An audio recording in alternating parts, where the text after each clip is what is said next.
Tá, as listas de presença estão com o pessoal do staff, mas vai passar mais tarde. Tá? E hoje é o segundo dia do nosso evento, então a gente vai começar com a palestra sobre o Wikipress de uma pessoa que é meu ex-aluno há muito tempo, né? Que é o Carlos Meirelles, e ele vai estar aqui com vocês falando sobre o que é o Wikipress. Bom? Muito obrigado. Obrigada. Obrigado. Então, bom, eu sou ex-aluno daqui, né? Daqui eu fui para a Universidade de São Paulo e aqui eu fiz o mesmo curso que vocês estão fazendo, só que na época era técnico ainda, né? E hoje em dia é tecnológico, né? E tecnológico. Mas aí na universidade eu fiz geografia, totalmente diferente assim, mas acabei enveredando pela área do geoprocessamento um pouco e tal, mas também trabalhei um pouquinho com a educação. E aí na parte da educação eu comecei a perceber o que faltava lá na educação, na área de tecnologia da educação. Como eu tinha esse viés de programador aqui, comecei a tentar ligar uma coisa com a outra e descobrir o que poderia ser feito na área de tecnologia da educação. Bom, aí por algum tempo eu comecei a dar uma estudada e tentar descobrir como é que era, digamos, a estrutura pedagógica que poderia ser colocada dentro de um software e comecei a pensar nesse assunto. E aí que nasceu o Wikipress, junto com alguns amigos lá na universidade, a gente começou a montar. Ele nasceu esse ano e a gente está começando a fazer o trabalho de divulgação e uso do software, né?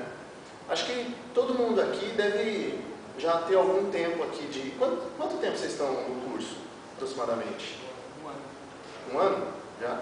Então já passaram pela mão do Sérgio? Não?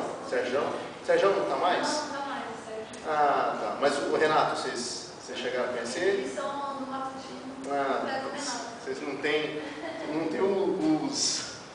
sei lá, os dinossauros aqui, né? Mas eles são excelentes, assim. Então, vocês vão descobrindo passo a passo como é montar um software e como é difícil fazer um software, né? Muitas vezes, quando você está trabalhando numa empresa de software, você vê um pedaço do software, você não vê o software inteiro, né? Alguém chega e fala, ó, tem uma rotina tal que faz isso, e você vai lá e encaixa aquela rotina lá dentro, e aí a rotina funciona, e a partir do momento que a rotina está funcionando, você tem o software funcionando naquele ponto, mas você não trabalha o software inteiro, quase nunca você faz isso, né? Então, um banco de dados, dificilmente você vai fazer o projeto inteiro, né? Você vai pegar e começar do zero e ir até o final. Você vai pegar um pedaço daquilo que já está modelado e trabalhar em cima daquilo, porque existe alguma coisa prévia. No caso do Wikipress, não. No caso do Wikipress, a gente teve que montar a concepção do software, teve que montar a modelagem de dados, montar a interface, programar o funcionamento da interface, tudo. Montar a infraestrutura inteira e etc. E aí o que eu quero mostrar para vocês, em principal, não é a parte técnica, porque a parte técnica está aí, a Claudinha que vai ajudar vocês até o final. Mas é a concepção do software. Porque nós, os programadores, nós temos um problema. Como nós vivemos no mundo da tecnologia, a gente vive tecnologia sem parar. O que acontece é que nós temos um problema que nós não temos a visão dos problemas a serem resolvidos. Nós não conhecemos quais são as necessidades que os clientes têm, sejam clientes financeiros, administrativos, científicos, vendas, seja lá qual for a necessidade do cliente. Uma das grandes dificuldades que o programador encontra é descobrir qual é a necessidade do cliente, porque nós não somos da área dele, né? Então, a pesquisa, a prévia, para chegar até o conhecimento que leva à criação do software é muito complexa e demanda um esforço muito grande do programador de tentar entender o que o cara quer. Porque às vezes a gente faz uma coisa que parece linda, que parece fácil, mas que no final das contas o usuário não consegue usar, não sabe para que serve, ou ele sabe para que serve, mas não é útil, não é ágil o suficiente, ou seja lá qual o problema que seja. Às vezes é interface, às vezes é modelagem, às vezes é tempo de resposta, é difícil saber, né? Então, o que eu mais quero mostrar para vocês é fugir um pouco dessa parte técnica e tentar entender quais são os motivos que levam à programação. E aí cada um de vocês deve ter talvez um conhecimento específico sobre uma área, que não necessariamente a área de programação. Porque se você ficar escovando só os bits, tudo bem, você é um ótimo programador, isso é bom, isso é ótimo, porque você é um especialista da área.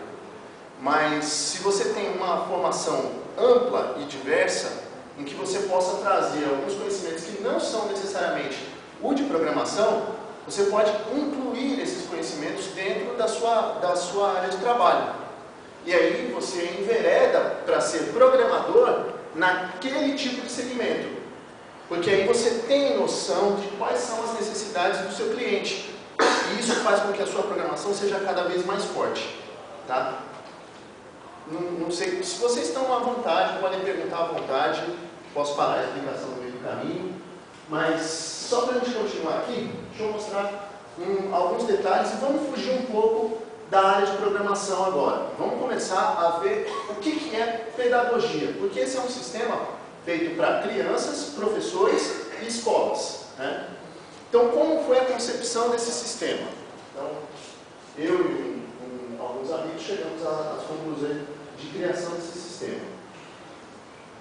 Como isso funciona? Foi. Só porque eu tinha testado tudo. Agora, bom, então esquece por enquanto que vocês são programadores, tá? E pensem como se vocês fossem pedagogos. Antes de a gente continuar, alguém aqui tem uma formação além da área de programação? Alguém tem algum tipo de conhecimento um pouco mais específico? Eu sei que muitos de vocês ainda estão começando a sua carreira, mas alguém tem algum conhecimento específico que não seja da área de programação? Nadinha? Não? Por exemplo, sei lá, você gosta de música ou gosta de TV ou alguma coisa assim que traga isso para você. Então, o que você pode fazer? Você pode começar a pensar onde é que você tem habilidades que não de programador para fazer algo. Porque programador é um meio, sabe? O programador é um meio para chegar a um fim. E no final das contas, o sistema serve para outras pessoas que não para programadores. Na maioria dos casos, né? Às vezes sim para o programador, mas ele tem que ter um fim, né? Tem que ter uma finalidade. Então vamos lá. A gente chamou o software de Wikipress imprensa escolar, né? E aí tem esse senhorzinho aqui, que é o Piaget, né? O Piaget, ele é um dos teóricos da pedagogia, né? E ele fala como é que é a formação do símbolo na criança, como é que ele começa a montar a sua psicologia em relação à criação da sua própria produção de conhecimento. Então, inicialmente, a criança pequena tem uma necessidade de imaginação, depois ela passa por um momento que ela fica fazendo pequenos jogos, depois sonha, imagina, cria situações de amigos imaginários, etc. E depois ela vai criando aquela ideia de imagem. Depois ele também fala um pouco sobre a abstração. Abstração, o que significa? Significa ele ver a realidade, pensa a realidade como ela é, e aí ele cria uma ideia na cabeça sobre o que é a realidade. E aí, outra coisa que o Piaget fez, que é interessante, é a divisão do desenvolvimento da criança, que é, inicialmente, ela passa por um processo de sensório-motor, que é quando a criança começa a manipular os objetos, coloca sempre as coisas na boca, porque ela está criando consciência do seu mundo a partir do toque. Quando ela toca nas coisas, ela cria consciência do seu mundo. Depois ele passa por um processo que ele fala de pré-operacional, que é quando a criança começa a perceber que ela pode transformar as coisas concretas em coisas abstratas. Depois ela passa por um processo chamado operatório concreto, né? Onde ela vai passando, digamos, uma evolução do pré-operacional, onde ela vai construir um maior símbolo na sua cabeça, e por último ela passa pelo operatório formal, que é quando ela tem as capacidades de abstração iguais a de um adulto, né? Ou pelo menos de um adolescente, digamos, né? Que é quando ela consegue criar produções acadêmicas que são totalmente abstratas, mas que têm algum tipo de relação com a realidade. Bom, e daí? E daí, para nós, programadores, o que isso tem a ver? O que tem a ver assim? Aí vem a pergunta: como seria um software se o Piaget fosse um programador? O que ele faria? Qual é a necessidade que ele teria a criar de um software? Bom, é difícil dizer, né? Eu não sou Piaget, eu só li o que ele escreveu, então eu teria que pensar o que ele fez para tentar pensar o que seria um software baseado nas ideias dele. Bom, o que eu faria? Eu faria um software que inicialmente, pensando nisso aqui, inicialmente ele teria uma capacidade em que a criança pudesse interagir com o ambiente, né? Supomos que eu fizesse um software para crianças de mais tenra idade, né? As criancinhas menorzinhas. O que eu teria que fazer? Teria que ser um software com botões grandes, com cores bem vibrantes, e não só um software, mas também um sistema de robótica, em que ela pudesse apertar as coisas e falar assim: isso liga naquilo, quando eu aperto aqui acende aquela luz, quando eu aperto aqui a cor muda de assim para assado, né? Então, isso seria um software inicial, do sensório motor. Como seria um software pré-operacional? Não sei, mas talvez algum software que ela começasse a fazer uma transposição disso para alguma coisa que estivesse na tela do computador. Talvez, né?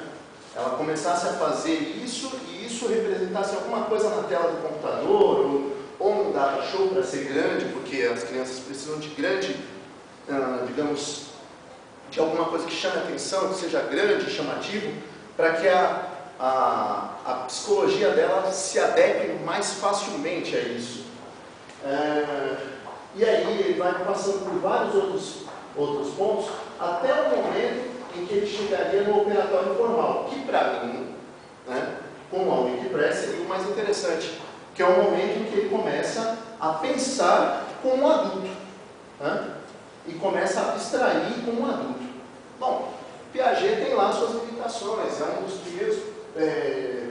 primeiros pedagogos e o primeiro educador da teoria cognitiva, seria o primeiro a pensar sobre a educação, digamos, moderna, né? Existem alguns anteriores, mas a educação moderna foi criada por ele, né?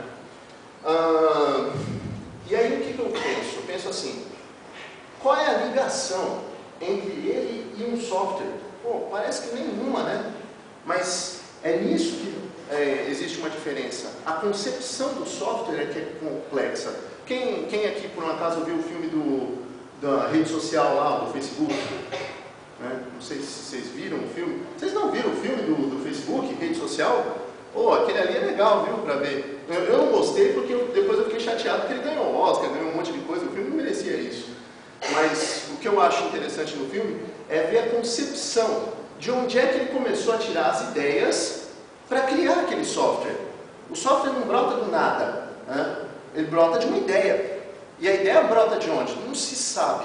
Se um dia você está na rua, olha uma coisa, pensa assim, fala: pô, isso aí podia ser um software assim, né? E aí você começa a pensar naquele assunto. E aqui nós estamos falando de software. E quando se vocês se juntam com o pessoal da eletrônica, pode passar para a mecatrônica ou qualquer tipo de interação com a realidade, né? Esse é, digamos, o gancho, tá? Bom, vamos lá no próximo. Opa, foi.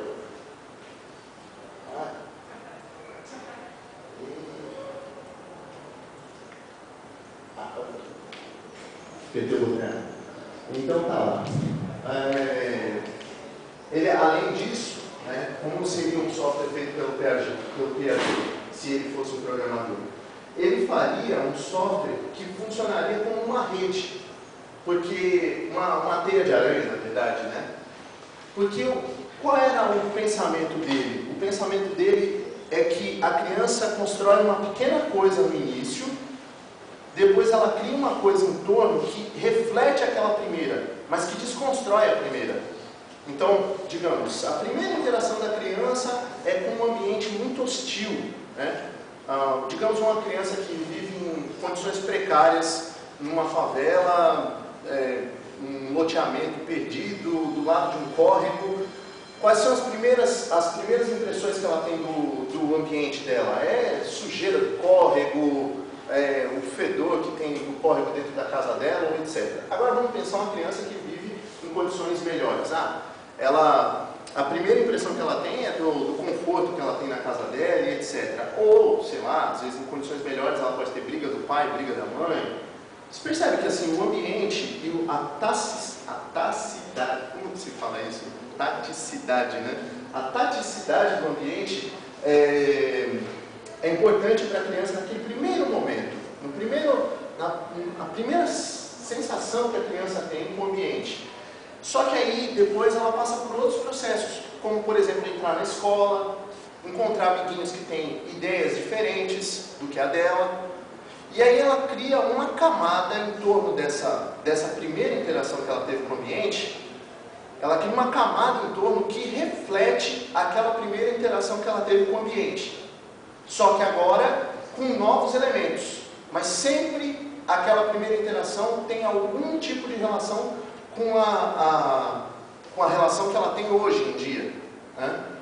Então, o que o Piaget faria? Ele faria um software que tivesse uma ideia de histórico, um software que fala assim, de início você fez de tal maneira, mas depois você começou a fazer de maneira diferente.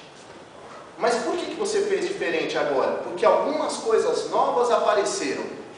Então, a parte antiga tem que estar presente, mas a parte nova supera a antiga.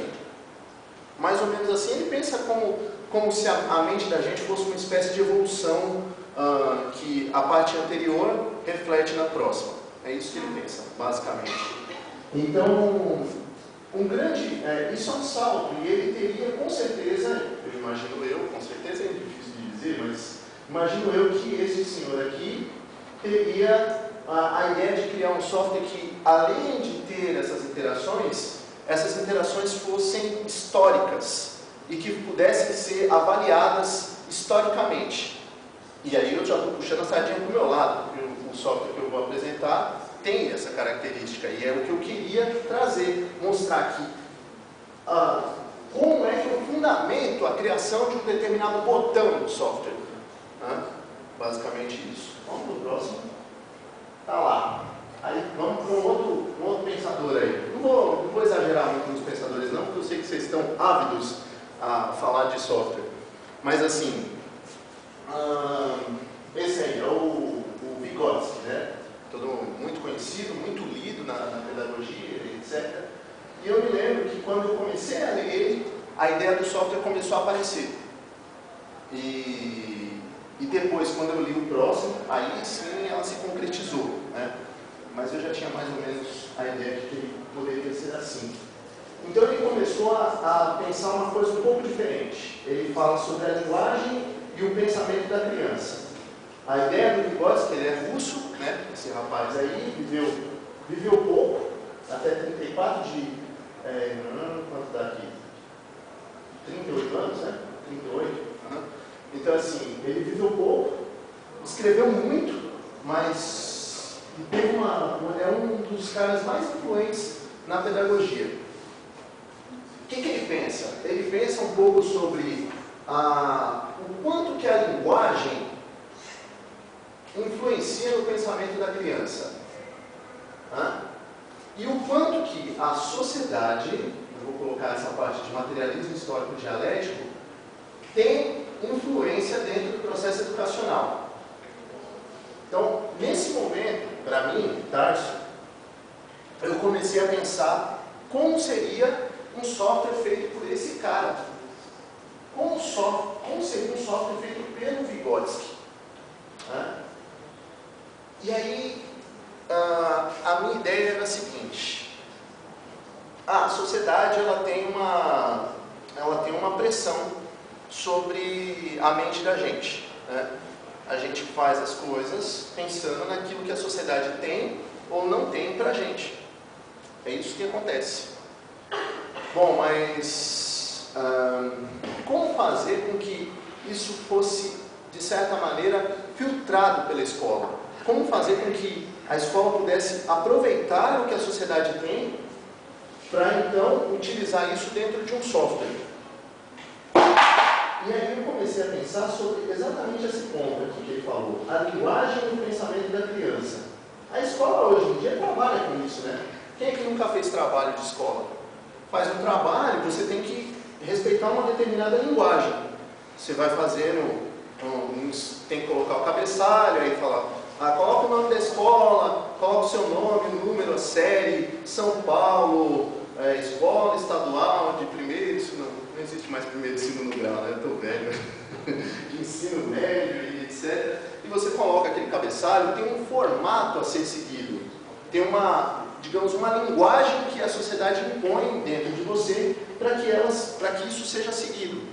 Só que o que eu acho mais interessante no Vygotsky é que ele já começou a dar aquela ideia de um processo dialético, onde quando você cria uma coisa, dialético nesse caso, não vou explicar o que é dialética, não é o caso, mas assim, quando você cria uma coisa, aquela coisa reflete em você. Então vamos supor, todo mundo viu aqui a morte do Steve Jobs, né? Steve Jobs morreu, etc. Quando o Steve Jobs fez a companhia de computadores dele, de certo modo a companhia mudou a vida dele, não é? E isso funciona para qualquer coisa, para qualquer pessoa. Quando você vira carpinteiro, o fato de você fazer mesas e cadeiras, isso influencia na maneira como você vê o mundo. Não interessa se é computadores ou se são cadeiras, sabe? Você cria uma coisa e aquela coisa te transforma. Então, pega esse gancho aí, que eu vou explicar um pouquinho do software também pensando nisso, da concepção, né? Então, digamos assim, ele estava pensando que quando a criança escrevesse algo, aquilo ali ia refletir no pensamento da criança. Isso fez um gancho na minha cabeça sobre como criar um software que fosse feito pelo Vygotsky, mas eu ainda não tinha visto como era um software feito por ele. Ainda não tinha visto. Nesse momento eu só estava começando a criar a ideia, né? Então vamos para o próximo. Aí chegou um outro aqui. Agora esse aqui é o mais importante do sistema.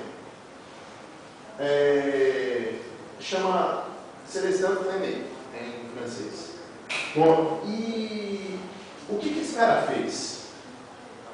Ele trabalhou com um método totalmente diferente. E aí dava para fazer dentro de um software. Fazer exatamente o que ele fez, mas num software. Só que trazendo características do Piaget, do Vygotsky e implementando dentro daquilo que ele já tinha.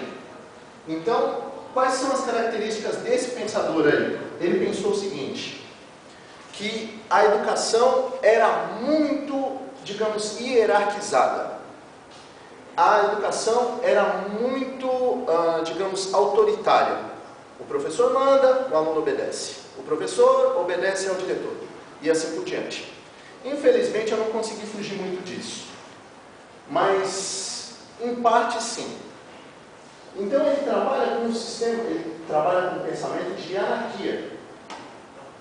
Ele acha que ele tem um pensamento de que a criança poderia, de certo modo, montar e desenvolver o pensamento de como criar o seu próprio pensamento.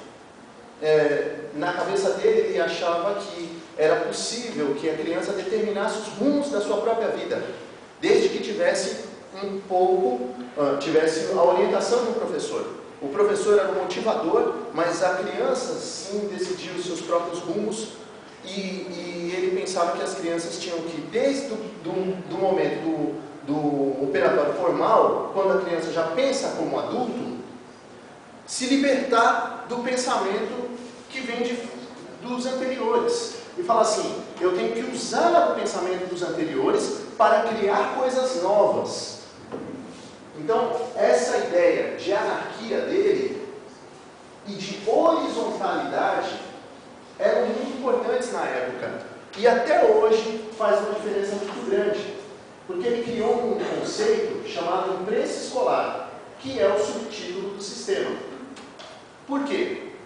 Ele pensou assim, que as crianças poderiam criar um jornal que fosse editorado por elas e que só tivesse a supervisão de um adulto, porque as crianças não têm capacidade ainda completa de decidir o que é certo e o que é errado, mas que tivesse uma orientação dos professores e os adultos ajudassem as crianças, mas que no final quem decidisse realmente seriam as crianças, para que elas se sentissem inseridas na sociedade e soubessem o papel delas.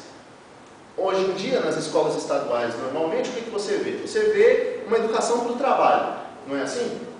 A criança chega no primeiro ano, já fala, olha, pensa que você tem que prestar o vestibular, pensa que você tem que ter um bom emprego, pensa que é isso, que é aquilo. Ah, para que serve números complexos em matemática? Não há porquê. Você tem que fazer porque vai que você vira um engenheiro, vai que você vira não sei o quê, vai que você vai prestar vestibular. Então, você percebe que a sua educação fica presa. E isso limitaria, de certo modo, o pensamento humano. Porque se todas as pessoas têm que ter uma forma de como pensar, isso futuramente seria um problema. Porque todo mundo ia ficar que nem zumbis. Eu penso assim, eu penso daquele jeito, eu penso de outro jeito. Ninguém teria em si a capacidade de pensar o que queria pensar. Desde que também não é o samba do crioulo doido. Também não pensa que essa anarquia é o samba do crioulo doido, que eu posso pensar o que eu quiser. Não.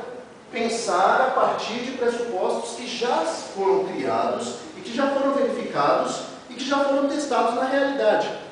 Então, é pegar o conhecimento que os adultos têm e superá-lo. Esse é que era a grande saída do Freire.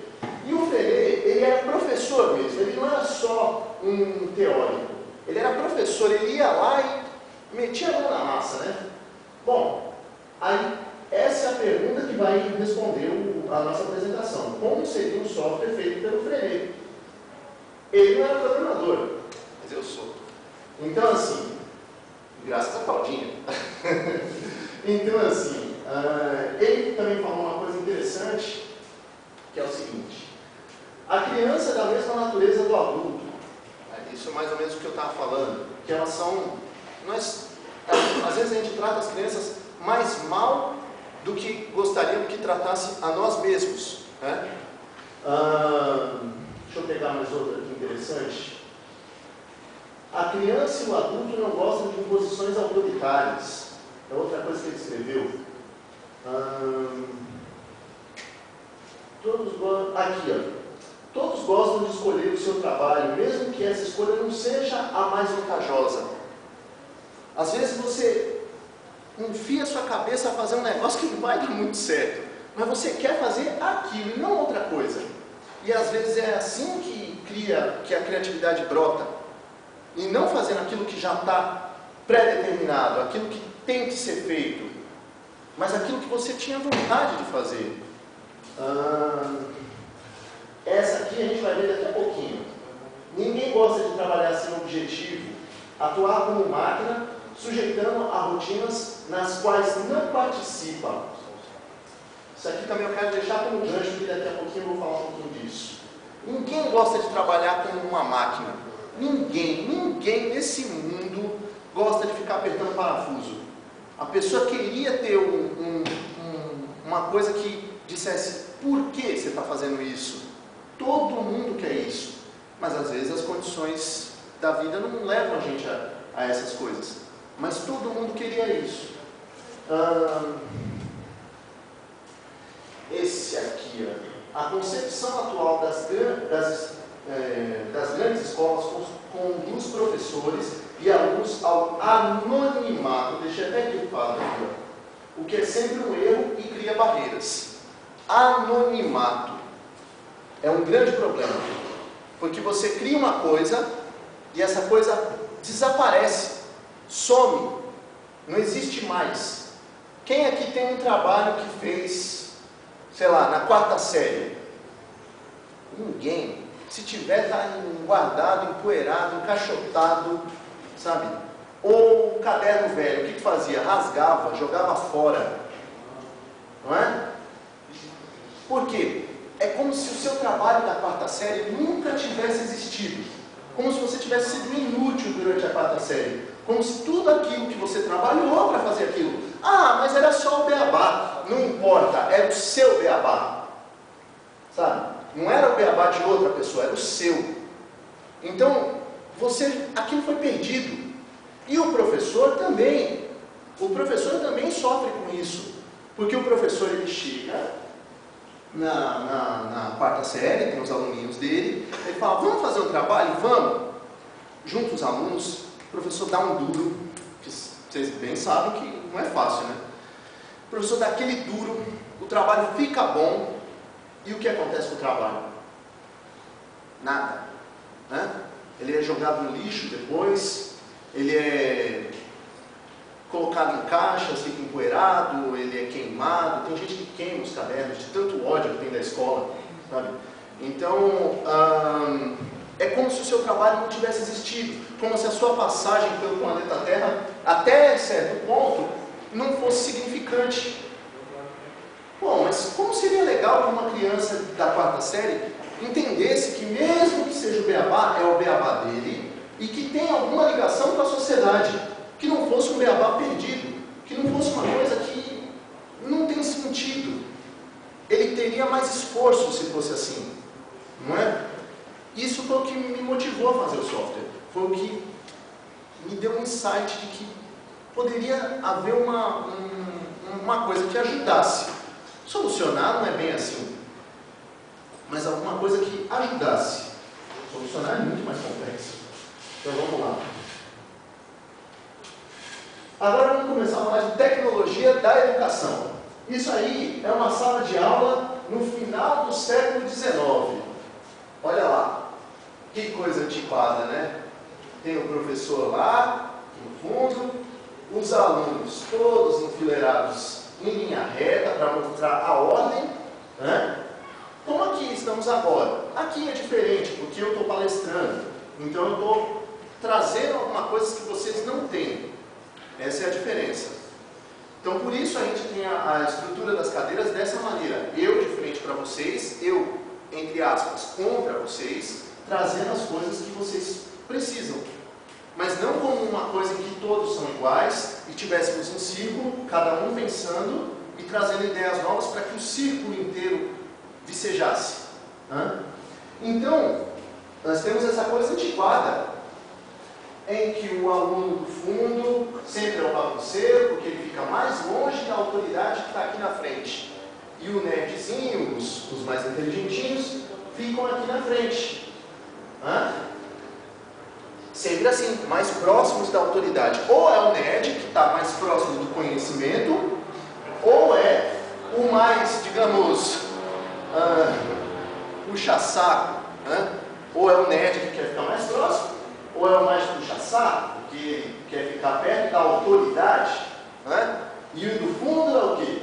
É o que está mais longe da autoridade, ou o que não gosta muito do conhecimento. Pode ser assim? Não estou maldando o pessoal do fundo não, viu? Mas então, que coisa ridícula, né? No final do século XIX, isso é muito atrasado, né? Início do século XXI, a mesma coisa. Evoluiu nada. Não evoluiu nada. Evoluiu uma coisa, eu estou exagerando, estou pintando o quadro, o pior quadro possível. Não é verdade que não evoluiu nada, evoluiu muito. No início do século XIX eu não estaria aqui falando sobre essas coisas, porque aqueles três pensadores nem existiam ainda. Né? E eu só sei essas coisas porque aqueles três pensadores me deram a oportunidade de falar isso aqui agora. Né? Mas aí, algumas coisas poderiam estar um pouquinho mudadas, né? E aí é um grande pensamento sobre a tecnologia da educação. Até que ponto nós podemos transformar isso, computadores, retroprojetor, microfone, em, digamos, recursos para a educação? A gente pode transformar muitas coisas. Se vocês olharem hoje em dia, nós temos muitos recursos que podem ser úteis à educação. Antigamente a gente tinha o quê? Mimeógrafo, livro, sei lá mais o que, giz, lousa, só isso. Né? Hoje em dia nós temos data show, temos imagem que eu posso projetar na tela, posso fazer uma série de coisas. Mas isso em si não cria uma educação correta. Não é a tecnologia que faz a educação. Não é, de jeito nenhum. Quem faz a educação é o professor. É a pessoa que tem que ter a visão humana, a visão totalmente humana e não técnica de por que ensinar, para que ensinar, como ensinar e etc. Quantos professores que só usaram giz, cuspe e lousa foram excelentes? E quantos professores usaram data show, microfone, um monte de coisa e foram péssimos? É assim que funciona. Qual é a diferença? É o professor. Agora, também não vamos culpar só o professor. Às vezes as condições materiais não são excelentes, a condição social dos alunos não é excelente, a condição social da escola não é excelente. Não há como saber exatamente onde está a culpa, onde está o problema. Tem que ser... Isso é uma questão que cada caso é um caso e cada circunstância é uma circunstância.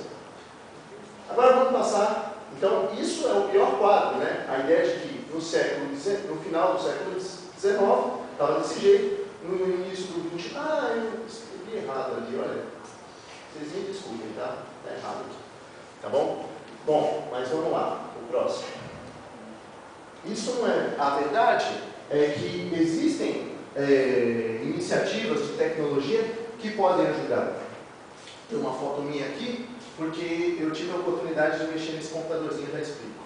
Então, por exemplo, esse senhor aqui é o Seymour Papert, que trabalhou com esse sistema robótico de desenho. Está vendo embaixo? Tem uma espécie de peixinho, que é feito com uma linguagem de computação chamada Logo. Não sei se vocês conhecem, se já ouviram falar. Inclusive, a minha primeira palestra aqui na Cefet foi sobre essa linguagem que a gente estava aplicando numa escola de periferia lá no Capão Redondo. Né? E ele desenvolveu um método que é o seguinte: ele construiu um robô que respeitava um algoritmo. E isso fazia uma criação matemática na cabeça da criança excelente. A criança criava um algoritmo falando: primeiro a tartaruga anda 100 passos para frente, depois 90 graus à direita, depois 100 passos para frente. E isso, a tartaruga tinha um lápis. Isso aqui ele chamou de tartaruga. Né? E até hoje é visto como uma tartaruga. Se vocês quiserem, eu não coloquei aqui, mas vocês procurem o Xlog. Funciona em Java e roda em Mac, Windows, Linux, roda em todas as plataformas. E a linguagem tem o brasileiro padrão. Você coloca lá PF, 100 e ele vai andando. Tá? Depois posso também passar um site com algumas coisas que vocês podem pesquisar sobre o assunto. Vamos lá, outra coisa, sei lá, lousa digital, que também é uma coisa bastante interessante, interativa, que pode trazer imagens, que mais? Multimídia, que é uma coisa interessante que, quando eu era criança, dificilmente a gente tinha multimídia na sala. Você tinha que ter uma TV na escola que era disputada às vezes pelos professores, às vezes não podia usar e etc. Hoje em dia a multimídia é bastante abundante, então a gente pode usar um vídeo. Quando a gente for falar de Hitler, por exemplo, na Segunda Guerra, não só falar dele, mas mostrar o que aconteceu, como eram as batalhas e etc. Pegar os vídeos, os registros e mostrar. Isso é mais concreto, mais paulatino, você vê com mais clareza, né? Então, mesmo que o professor não seja muito bom, mas pelo menos você consegue ver a imagem, já melhora um pouco, né? Você tem um aprendizado mais forte. E, aqui um outro exemplo, né? Esse pequeno notebook, que chama OLPC, que era o famoso notebook de $100, que acabou não dando muito certo, mas que funcionou por algum tempo. Não sei se vocês ouviram falar dele. Era uma iniciativa de uma organização que este rapaz aqui ajudou muito, só que hoje ele teve um acidente, está doente, quase morreu, etc. Mas ele fez uma organização para tentar desenvolver um laptop que fosse tão barato que qualquer governo africano conseguisse comprar e que ele tivesse condições de uso nas piores situações, mais precárias. Falta de energia intermitente, dificuldade de visualização da tela, porque tem gente que estuda embaixo de cajueiro, no meio do Nordeste. Então ele criou um notebook que fosse útil e que pudesse ser usado pela criança, que pudesse ser levado para casa, né? E de custo muito baixo. E eu tive a oportunidade lá na universidade de conhecer o notebook e mexer um pouquinho nele. De verdade, assim, eu não gostei muito da experiência, achei ele um pouco lento, e o Linux que estava rodando dentro dele parecia muito pesado para o hardware. Mas a iniciativa é muito boa, né? A tristeza é o resultado não ser tão bom quanto a iniciativa, né? Às vezes acontece.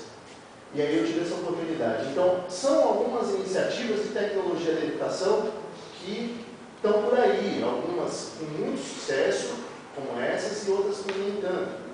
Tá? Mas tem um sucesso sim, porque eu fui no Uruguai em 2010, e no Uruguai, o governo uruguaio aceitou o computador. Aqui, o Lula foi um dos primeiros a dizer que queria o notebook. Só que as pressões políticas foram tão grandes que o notebook não entrou. Era para ser assim, não sei se vocês entenderam a ideia do notebook. Era um notebook para cada criança, dava mesmo, e a criança levava para casa, para usar até a 8ª série, digamos. E eram crianças pequenas, crianças da 3ª série, para elas fazerem desenhos já no computador, para que a educação digital fosse desde o começo da infância. Então imagina, crianças que estão na periferia que só têm acesso à questão digital e à tecnologia como um todo, internet, etc., quando vão na lan house, esporadicamente, quando a mãe tem dinheiro. Imagina o vale que existe entre a criança que tem internet no celular a qualquer momento e a criança que só vê a internet uma vez na vida, uma na morte, sabe? Quando vai na lan house porque a mãe tem dinheiro. Então, o vale é muito grande, a diferença social é muito grande entre um e o outro, porque no futuro isso vai refletir de alguma maneira. A ideia de fazer esse tipo de iniciativa é diminuir esse vale, né? E que todos tivessem acesso à tecnologia diretamente. Vamos para o próximo. Agora voltando ao software e ao Wikipress. Se vocês tiverem perguntas, podem fazer à vontade. Tá?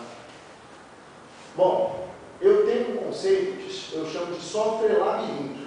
Existem zilhões de softwares na internet, alguns gratuitos, outros não, de uso digamos, de tecnologia educacional. A maioria deles é feita em Flash, com um apelo visual gráfico muito forte, né? Não são ruins, né? Mas não trazem coisas estritamente novas, porque a criança entra numa espécie de labirinto.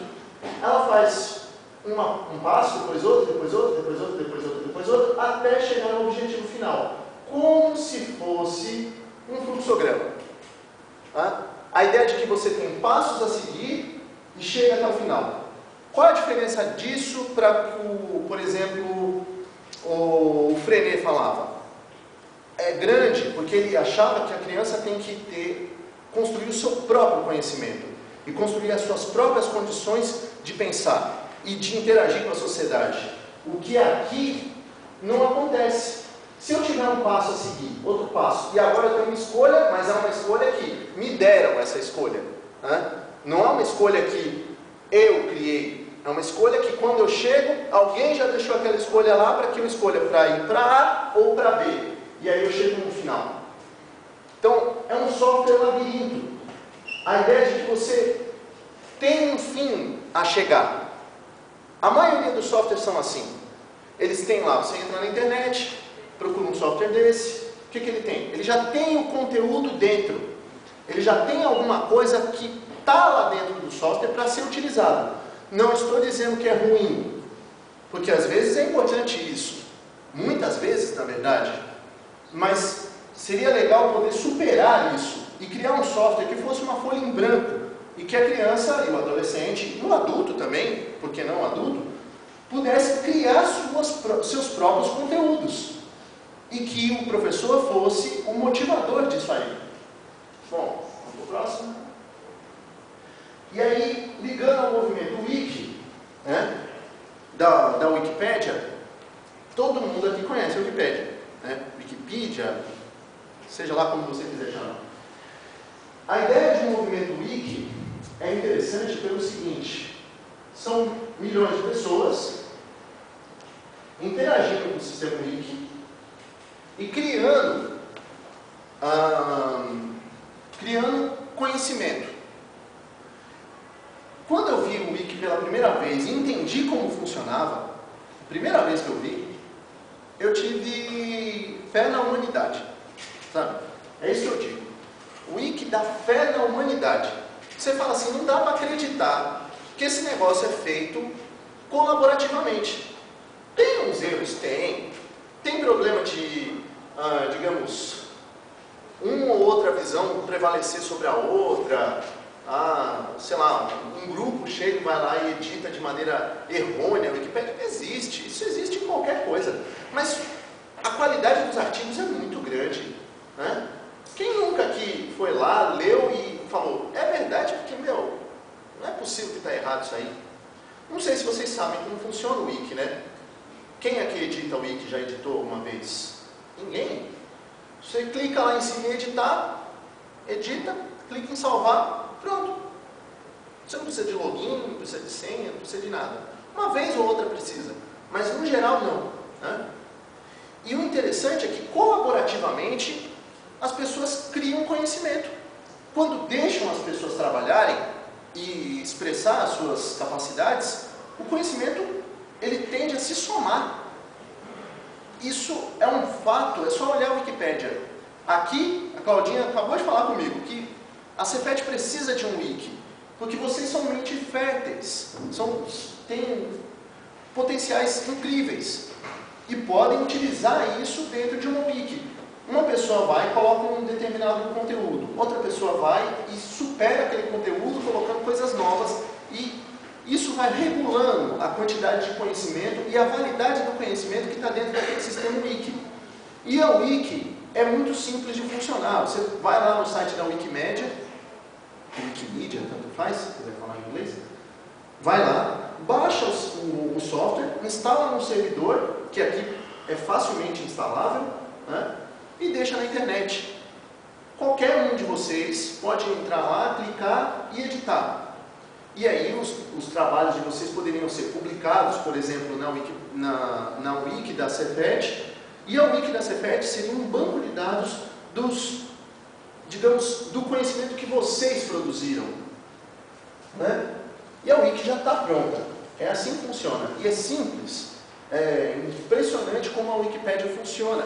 E o interessante é que ela não tem recurso, digamos, de propaganda nem nada. Ela quer ser um sistema limpo. Né? Ela tem só durante uma vez por ano, ela faz uma doação lá, ela pede doação dos usuários para conseguir dinheiro para manter o sistema funcionando. Mas é isso. Então, no geral, a Wiki ela tem a ideia de colaboratividade para a criação de um sistema de conhecimento. Bom, Esse código do lado é um código em Perl que fala de uma wiki que foi a menor wiki criada. Eu não analisei o código, mas não vem ao caso. Mas a ideia é a seguinte: qual é a teoria de um wiki? O wiki é um sistema, uma programação, um sistema que seja capaz de receber um artigo, um texto, e que possa ser editável por outra pessoa a longa distância. Digamos, um aqui e o outro lá, e todos nós interagimos no mesmo banco de dados. Só esse mínimo código, é só esse, não é outro código, é esse código, já é uma wiki. Ou seja, é um sistema relativamente simples. É óbvio que isso aí não vai criar uma Wikipédia, né? Pô, por favor, né? Mas a ideia, o conceito básico, só esse software aí, só esse pequeno texto, esse pequeno código, é suficiente para criar um código wiki. Né? Isso foi um concurso, e esse SIGWiki foi o vencedor, que é qual era o menor wiki do mundo. E aí eles fizeram isso para provar que era possível ser editável uma coisa pelo mundo inteiro, entre aspas, né?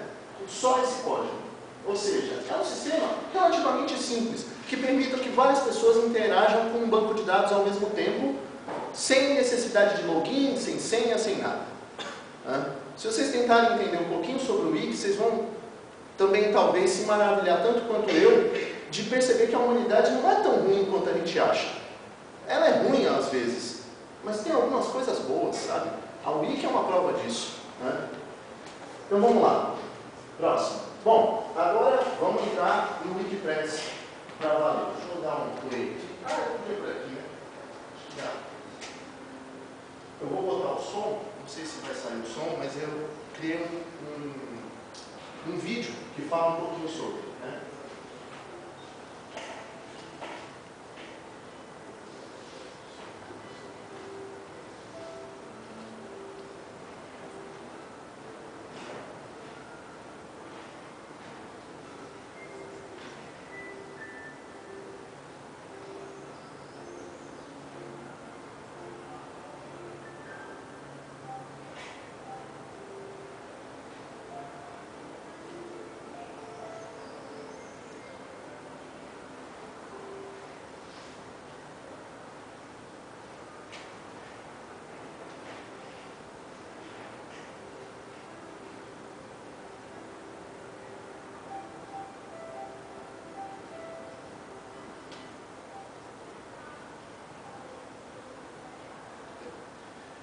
Então, não sei se deu para a musiquinha, não dá para ouvir muito bem. Bom, mas a ideia é essa, né? Os trabalhos estão sendo desperdiçados. Então, a nossa vontade foi criar um sistema que aproveitasse isso e seguisse essas linhas de raciocínio. Desperdício de talentos. Né? Ali, aqui e ali, eu vejo os trabalhos de vocês, né? Muito bons, por sinal. Estou vendo ali a modelagem, etc. Pode ter algum problema? Pode. Vocês são alunos. Eu também sou. Sou aluno da vida. E a gente vai sempre tendo problemas e ajeitando e melhorando. Então ali, por exemplo, vou usar um exemplo. Ali o rapaz teve uma hora ali que o texto não bateu e ficou um outro texto em cima. Qual é o problema disso?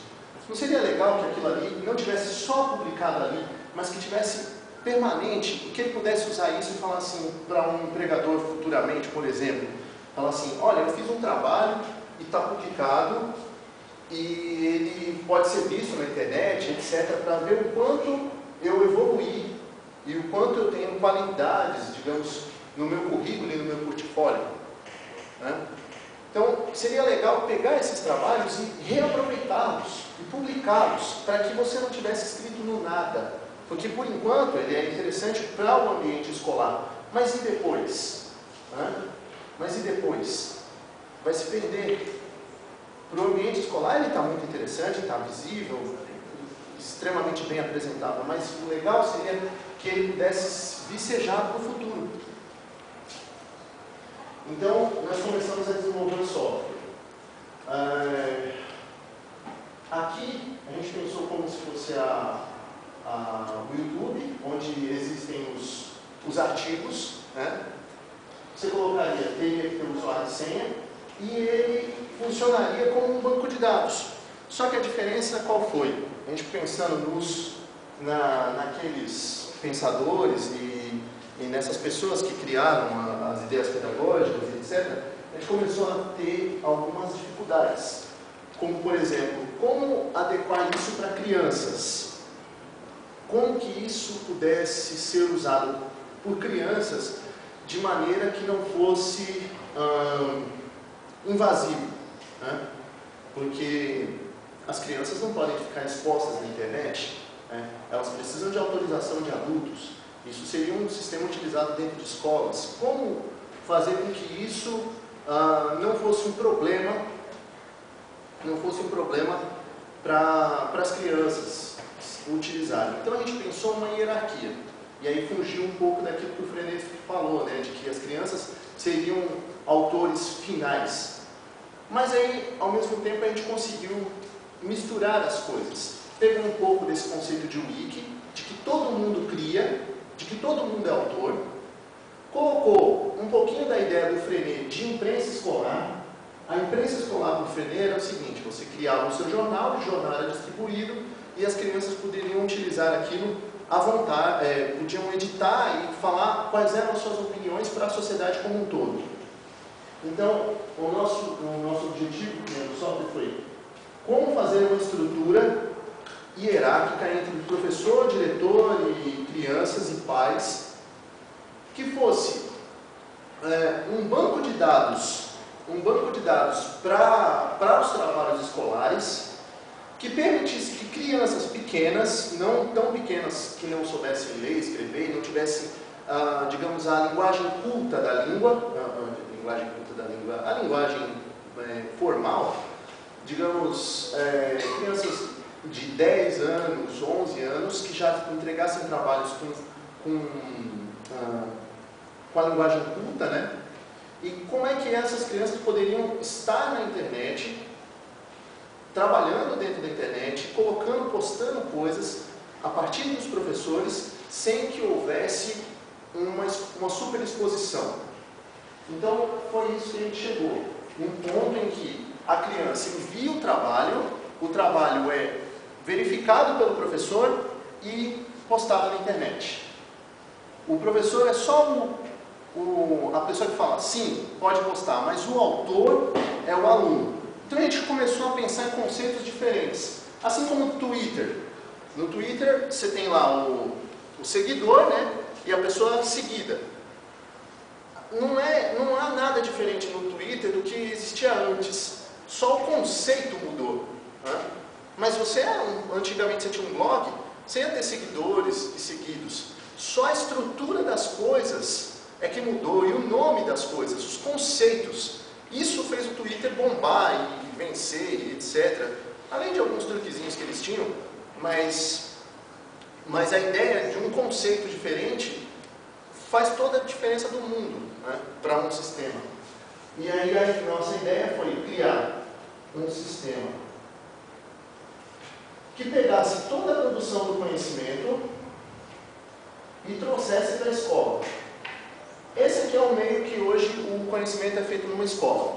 É feito trazido da universidade, da internet, dos jornais, da TV, talvez até de outras fontes, e é trazido até a escola, as várias escolas, né? E aí o legal mas o interessante de se perceber é que a escola parece uma cópia barata daquilo que existe no mundo de fora, né? Então, digamos, o jornal faz tal produção de conhecimento e nós vamos fazer um resumo daquilo que o jornal criou. A TV tem uma produção de conhecimento e nós vamos fazer um resumo daquilo que a TV tem. A internet é a mesma coisa, a universidade é a mesma coisa, mas não existe uma volta, não existe uma produção que sai da escola. A escola é consumidora de conhecimento e não produtora, né? O nosso objetivo é criar um mínimo ambiente em que a escola pudesse produzir com segurança. Por que com segurança? Porque é difícil colocar crianças na internet. Ponto final. A legislação é bastante rígida, né, com relação a isso, e existe uma dificuldade de você adequar os conteúdos às crianças. Então, para que não houvesse nenhum tipo de problema com a autorização das crianças, a gente teve que fazer um sistema minimamente hierárquico e não utilizar o Wiki. Porque se eu fosse, digamos, de uma universidade, eu não utilizaria o sistema. Eu não teria por que usar o Wikipress. Eu falar, vamos fazer o Wiki. Porque eu acho que numa universidade, as pessoas já têm capacidade intelectual de começar a distinguir o que é certo e o que é errado, pensar sobre o futuro e etc. E construir o próprio caminho para chegar até lá. E como a maioria é maior de 18, sabe muito bem o que faz, responde pelos seus próprios atos, né? Então, agora no Wikipress, a gente criou uma hierarquia, né, em que as crianças têm que passar pela aprovação de um adulto, mas elas são as produtoras do conhecimento. Obviamente, a partir da supervisão que o adulto der. Então, a gente trocou as categorias. Aqui, onde era o diretor da escola, ele passou a ser o administrador do sistema. O professor deixou de ser professor e virou orientador. O aluno deixou de ser aluno e virou autor. E os pais viraram seguidores. Por quê? Porque o objetivo nosso é que os pais participassem ativamente do processo, recebendo e-mail na caixa deles, falando assim, ó, o seu filho tem um trabalho a fazer tal dia. Então o pai começa a participar do processo e saber exatamente o que tem que ser feito e o que não tem. Porque os pais são muito ausentes do processo educacional do filho e deixam tudo isso com o aluno na escola. Além disso, outra coisa interessante é que os pais podem ler o trabalho e isso torna o trabalho, a criança tem que ter mais cuidado, porque isso vai ser publicado e os pais delas vão ler. E qual é a criança que não chega para você e fala assim, tio, pai, avô e etc, e traz o trabalhinho que ela fez, que ela pintou com a mão, e ela fica tão feliz de ter feito aquilo, e mostra para você, e fala assim, tá vendo? Eu fiz, eu consegui fazer. E aí, vira e mexe, tem um pai grosso, um pai, uma mãe grossa, chega assim e fala assim, senta lá, Cláudia, sabe? E aí? Tudo bem, senta lá, Cláudia. Não, desculpa, Cláudia. Então, assim, então, você tem assim um problema que é o aproveitamento, e mostrar para a internet isso seria uma maneira de ligar a criança à sociedade como um todo. E a criança se vê assim, quando eu produzo alguma coisa, o mundo inteiro vê. E aí, inicialmente, quem é o mundo inteiro? Os pais. Para uma criança pequena, o mundo é os pais, os tios, os irmãos, os primos. E qualquer um pode seguir uma criança. Clica lá e vai seguindo, e aí ele vai recebendo as atualizações da criança. Então a gente fez, digamos, uma mistura daquela ideia de Twitter, de seguidor, com a ideia do YouTube de postar um canal onde tem as minhas atualizações, com a ideia do, digamos, um pouquinho das redes sociais, de ter um perfil que representa você, né, e um portfólio que cria e que mostra quem você é. Então, aqui está o esquema, o fluxo da requisição de trabalho, né, em que o orientador passa uma requisição de trabalho para os autores, e isso manda um e-mail para os pais, que são seguidores, a saber o que meu filho tem a fazer, né? E a mesma coisa seria para a publicação. Quando o orientador clica lá, esse artigo está publicado, o aluno responde à requisição enviando um artigo, né? E aí o professor, que é o orientador, ele clica e fala, esse artigo está publicado. Quando é publicado, os seguidores ficam sabendo e podem ler os artigos. Então, virou uma rede de conhecimento. Ele pode criar um portfólio pessoal ou institucional, porque, como eu disse, às vezes o que você cria você. Você cria algo e essa coisa cria você. Então, quando você começasse a fazer seus primeiros trabalhos, eles estavam mais crus. E conforme você fosse evoluindo, cada vez eles melhorariam, né? Então, você tem um portfólio a mostrar. Quando você vai na periferia, você vai ver quais são os alunos que saem do ensino médio e que têm alguma coisa a mostrar para um empregador, por exemplo. Pouquíssima coisa, né? Normalmente o que acontece é que o aluno sai do ensino médio, não sabe inglês, não sabe francês, não sabe espanhol, não sabe informática, não sabe nada. E chega lá para o empregador e fala, pô, eu preciso de um emprego. Mas não quer dizer que ele também é um mau aluno. Mas às vezes ele fez os trabalhinhos dele e ele não tem como exibir esses trabalhos. Os trabalhos que ele fez na escola são, como eu já disse, jogados fora e são desperdiçados. Então, se ele tivesse um portfólio com todos os trabalhos que ele fez, e só vão estar os bons, porque o professor só vai autorizar a entrar o bom, o trabalho bom. O trabalho ruim o professor deixa quieto, né? E não autoriza. Então, quando tivesse um trabalho bom, ele vai colocando lá. Vai dar para ver todo o trabalho que o cara fez durante a escola. E o empregador, digamos, uma pessoa que tem pouca qualificação profissional, vai chegar e vai pensar, pô, o cara não tem inglês, não tem francês, não tem isso, não tem informática, não sabe isso, não sabe aquilo, mas até que os trabalhos deles não são tão ruins, né? Ele digitava o nome lá da busca da pessoa, encontrava o portfólio da pessoa e falava, pô, até que o trabalho dele não é tão ruim, né? Então, ele falava, pô, legal, vou contratar esse cara, para ver como isso era, digamos, um valorizador da própria pessoa. E também da instituição, um portfólio institucional, porque na instituição vão ter os trabalhos publicados pela instituição, né? E os trabalhos publicados pela instituição valorizam a própria instituição, para que uma escola saiba o que ela produz. A escola saiba o que ela é capaz de fazer. Aqui está um perfil do sistema, né? E o interessante é que a gente fez num formato ABNT para que fosse extremamente formal. Não fosse igual o Orkut, que você pode fazer o que você quiser, etc. Não, é para ser uma coisa extremamente formal.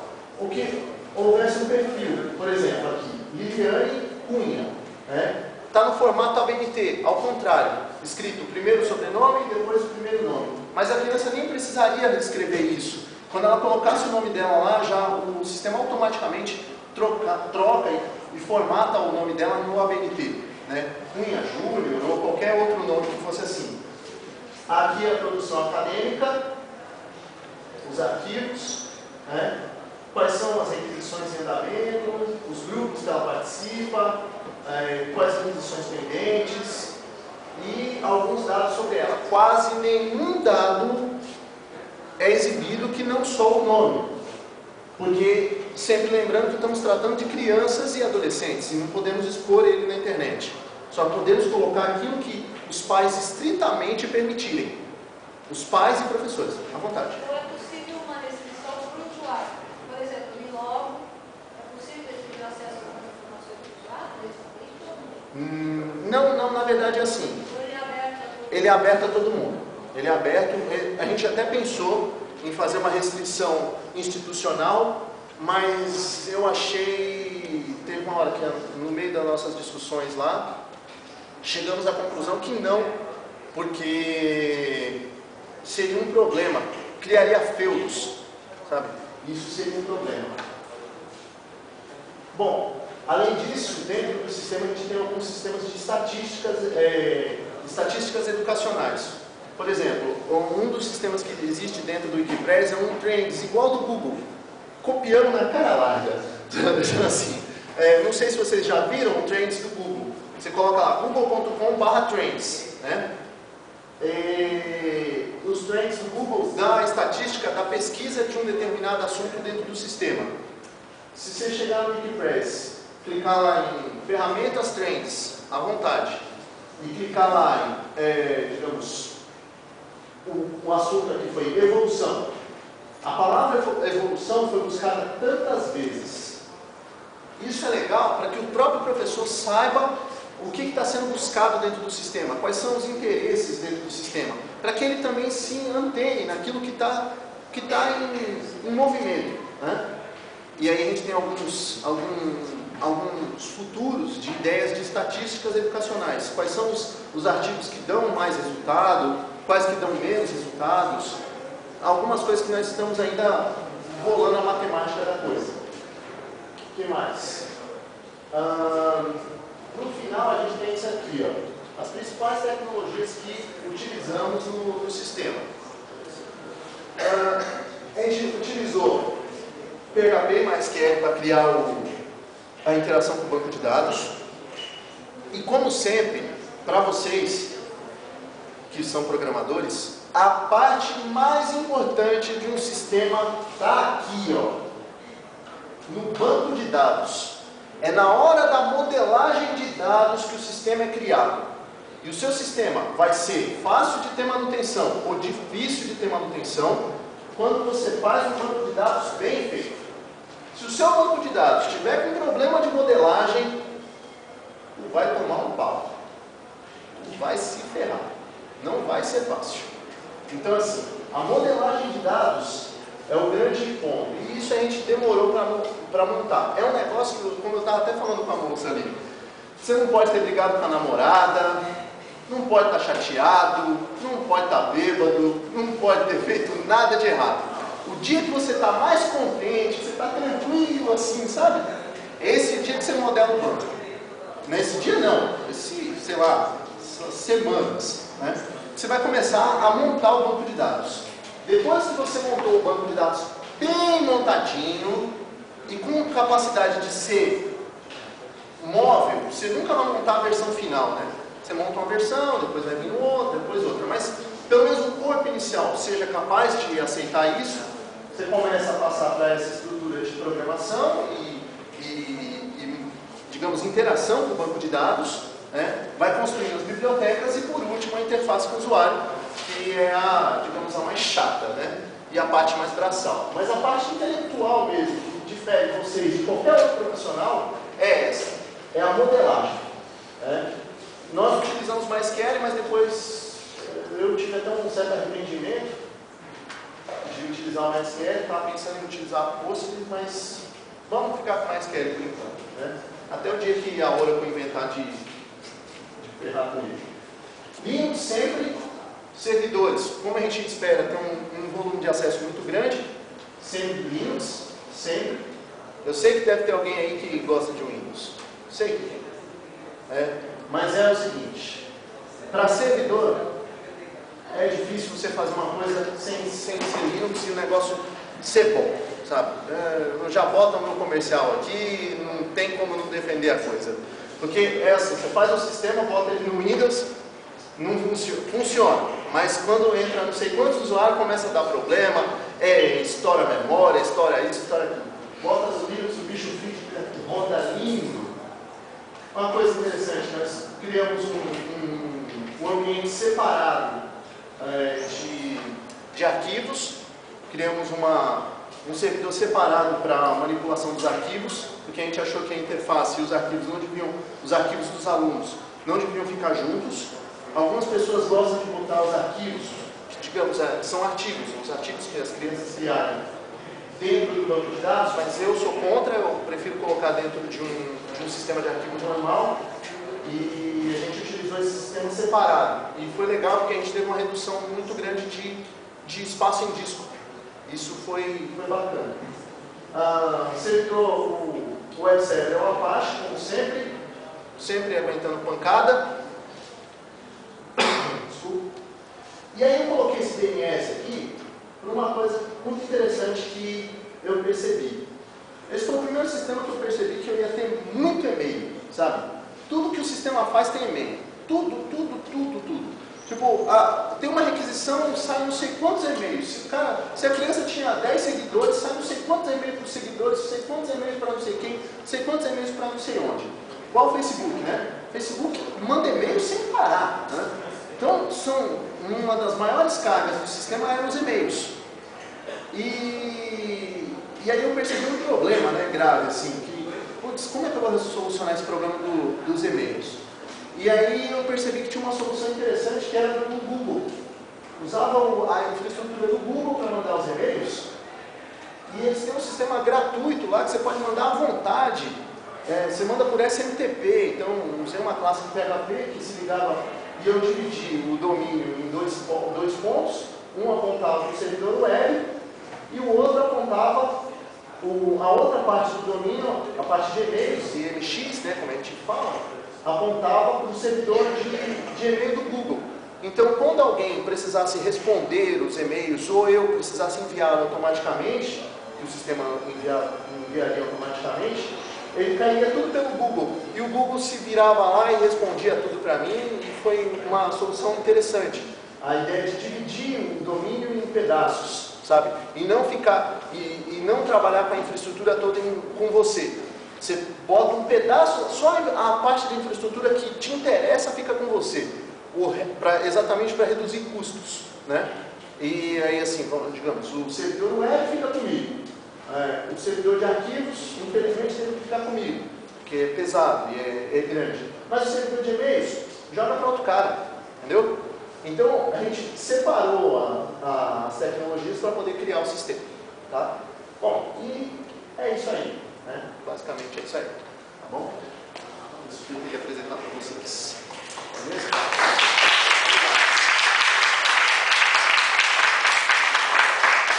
Dúvidas à vontade, viu?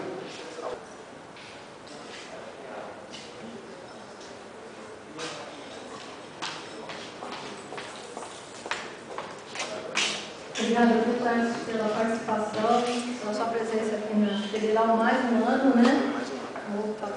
Pessoal, um recado, né? A gente vai fazer um intervalo agora e retorna. Aí vocês vão ter 3 opções. Ou vão fazer um mini curso de Java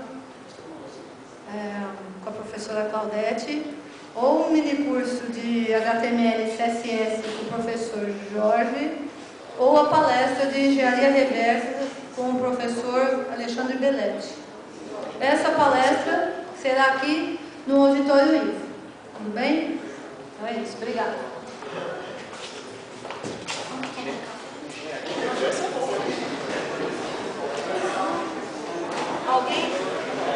Alguém não assinou a lista, por favor, procure